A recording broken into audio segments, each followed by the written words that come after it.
called and welcome to Pandora. This past month saw the release of several news stories for the Avatar franchise, from further insights into what could have been to hints on what's to come for the future of the universe. Today I'm going to break it all down and give my thoughts on it all. The first and biggest story for this past month comes from the actor Matt Damon. In an interview during the Cannes Film Festival, the actor revealed how he was approached by James Cameron to play the lead role in Avatar, a role that Matt Damon turned down despite being offered 10% of the film's profit, which based on how the film eventually did at the box office would have been somewhere in the region of 120 million. Not only is this a crazy amount of money to turn down, but it's fascinating to think how the film would have turned out if he did accept the role and how different the character of Jake Sully would have been if played by Matt Damon. It's fun to think how this would have changed the entire film and maybe taken the franchise in a completely different direction. Matt Damon did also express that he'd be up for working with James Cameron in the future, so who knows, maybe one day we'll see him take up the role of a Na'vi alongside Sam Worthington in one of the sequels. Probably not Avatar 2 given how close we are to its release, the closest we've ever been in fact.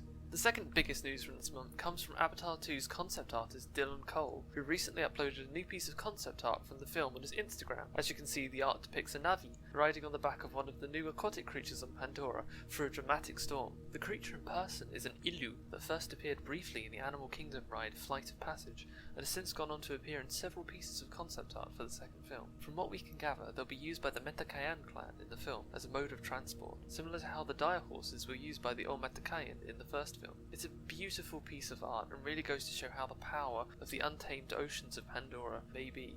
I can't wait to see how Avatar 2 will use the ocean in its storytelling to give some amazing visuals on par to that of the Ikran scene in the first film. I only hope that as the months count down we keep getting more concept art revealed, and maybe even a full art book upon the release of Avatar 2. Another story from this month related to Avatar 2 revolves around one of the actresses set to appear in the film. During an interview promoting her new film, the actress Michelle Yeoh talked about why she wanted to join Avatar 2. It's a great interview to watch and one I'd highly recommend to any Avatar fan. The main takeaway from the interview was how much passion and love for the franchise she has, and how she really wanted to be a part of the universe, even if it was just in some small way. While we don't know much about the character she'll be playing, we do know she's set to appear in all 4 of the upcoming sequels. Rumour has it she'll be playing a character called Dr. Corinna Moog, a scientist presumably working on Pandora for unknown reasons. I'm really excited to see where her character may go, and what she'll bring to the film. I only hope it isn't too long until we find out. I'm still hoping for that first trailer by the end of the year.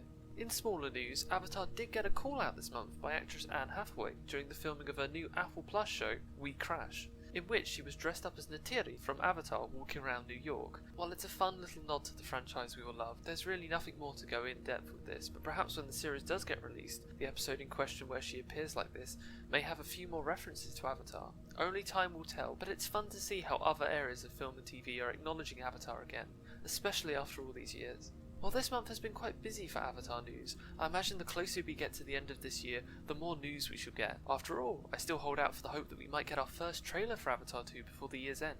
But until then, thank you for taking the time to watch this video. What do you think of the news this month? Was there anything I missed? If so, let me know in the comments. Keep an eye on the channel this month coming, as there's going to be a lot more content on the way.